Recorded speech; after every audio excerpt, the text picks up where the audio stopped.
So happy you're home, dear. We were so worried about you.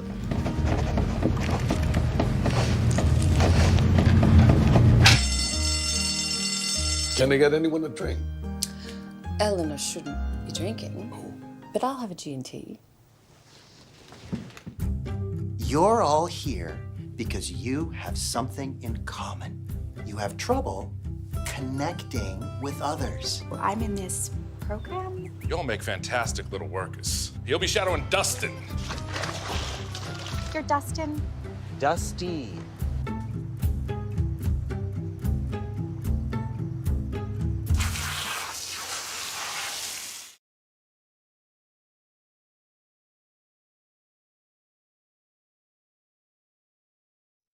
The intention with this one was always to direct and act. The writing is, I do love writing, but it is usually sort of a vehicle for a project for myself to direct or be in. And I had actually made Heightened as a short film in 2015. And that was before I really had directed anything. I was an actor by, training. And so I wrote that to try my hand at directing while casting myself in it. And so when it came time for the feature, I always knew I just was going to do the same thing.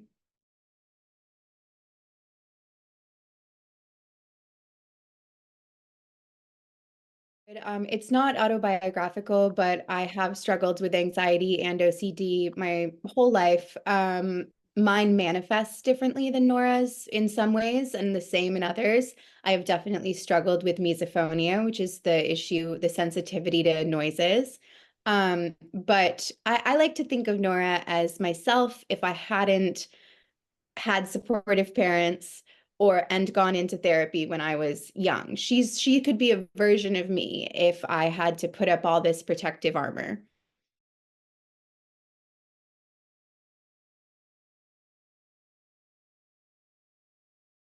Yeah, I really, I wanted to show to like people who might seem like villains. Of course, there are bad people in the world. There are many bad people in the world, but people who might seem like villains or they're bullying or, it's your mother and she's being overbearing. Like, what is going on with them that is making them this way? So I just it was important to me to use this movie to maybe show that we could all have a little bit more empathy for each other.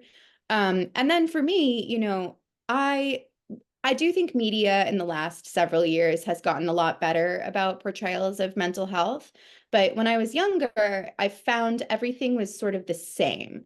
OCD was portrayed as like you had to be washing your hands all the time.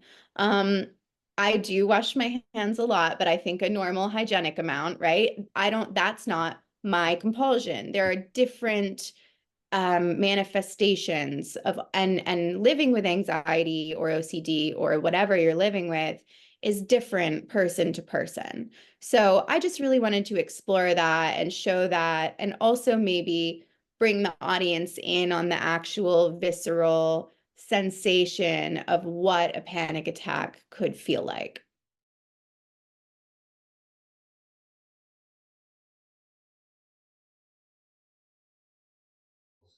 Yeah, almost everyone was handpicked, or even a friend of mine or someone I had a connection to. Dave and I grew up in the same hometown. We've known each other forever. So he was always my Dusty. Mike Mitchell, I met several years ago when I used to work for a comedy TV network and he had a sketch show.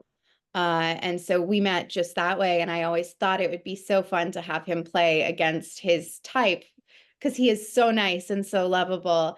And then Xander and Sarah Clark, they live in Maine, which is where we were filming, and they were put forth as an idea by my casting director, and I had no idea that they lived in Maine at the time, and I was like, we have to try. That would be so incredible, and they signed on almost immediately.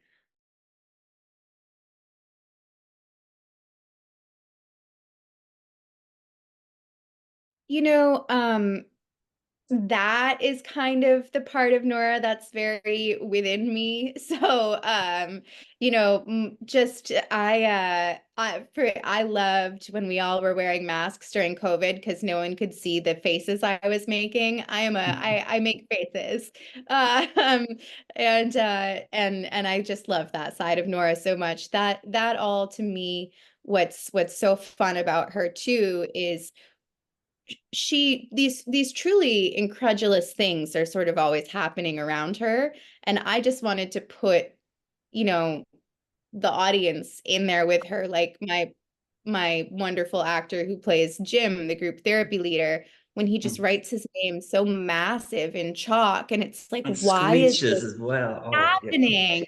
And so, so Nora doesn't actually talk that much because she also has social anxiety. So much about her is those reactions, those faces, just that kind of like, what? So it was very fun for me.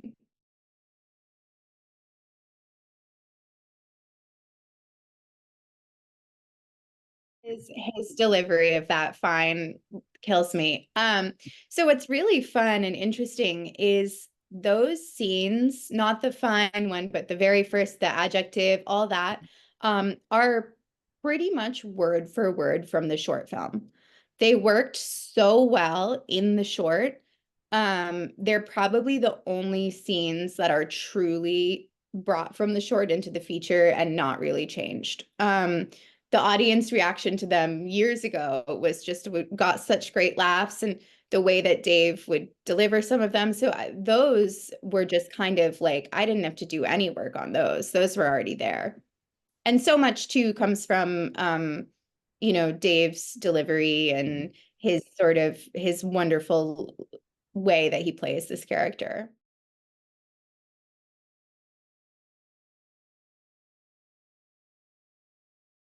Honestly, what ended up really pushing me towards more of a romance or a little bit more of a rom-com element too, was when I was writing this during COVID, and everything just felt so sad and so heavy.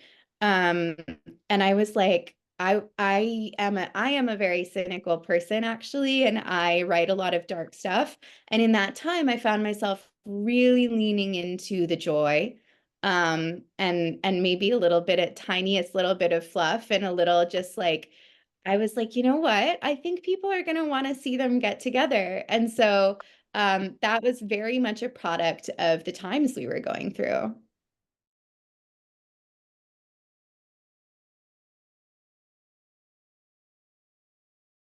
Yeah, I think that the most important thing that you can do, and this is easier said than done, but is just start making things. Um, I think you can read about movies or, study film as much as you want, but once you get on a set and start making things, that's like the real learning. And so, we all have little amazing cameras in our pockets now. Just get some friends, make a short film, make a little web series. You don't even have to put it anywhere, but just see what happens and see, you just have to have that determination to just keep making things. And of course, for filmmaking, that's so hard because it does require tremendous resources. But that's why, grab your cell phone and the sun, use your, natural light and go see what you can do. Again, you don't have to put it anywhere. It doesn't have to go on YouTube or anything, but just like start composing shots, see what happens.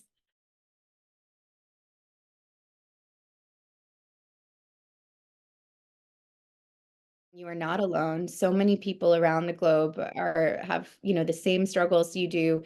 And talking to a therapist or a professional is so important. Also, being open with your family and friends if you can, if they are supportive.